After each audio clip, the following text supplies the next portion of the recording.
We are here in the middle of the Papagaaiebeck, which originally was a soil depot, but which was the closest place to the entrance of the harbour of Rotterdam to safely allow LNG ships to enter without having to pass any other harbours. The initial works that we performed here were to be able to make the first part of the slope protection. We removed some sand and then laid a filter cloth with rocks on the top, because if that was to be done later, the contractors would be affecting each other's work and it would be difficult to do these works under the future jetties.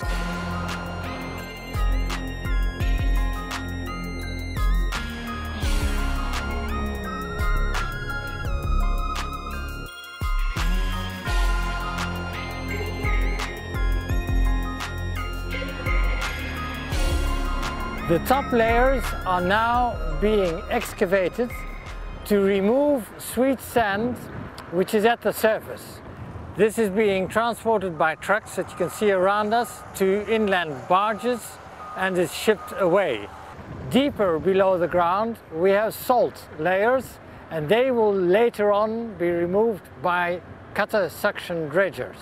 We will be doing this for roughly 1.5 years in total, and in that period we'll remove about 1 million cubic meters of sand. And the water depth will be 15 meters, so that the deepest LNG carriers, which have a draft of 12 meters, can comfortably enter the channel at low water.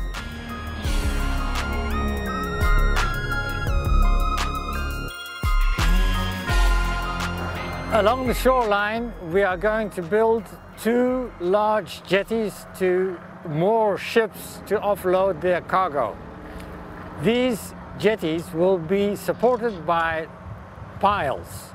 These piles are driven deep into the ground up to a depth of about 35 meters, and they are then filled with sand up to 8 meters from the top. The final 8 meters is filled with reinforced concrete, which is fixed to the concrete deck on top, and also to ensure that corrosion for the long life will not affect the stability of the platforms. Each of the jetties consists of a deck supported by 45 piles and an access bridge supported by 12 piles, which are under an angle to ensure stability against waves and against storm winds.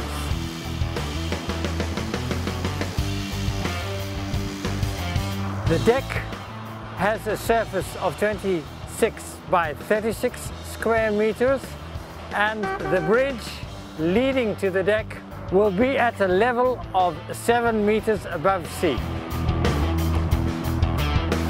In the coming period we will continue excavating sand. At a certain moment the dike leading to the sea will be opened and this area will become tidal. This will allow other ships to enter to complete the rock protection of the slope. On the land we will continue with pouring concrete for the decks and making the upper superstructure to support the loading arms of the jetties.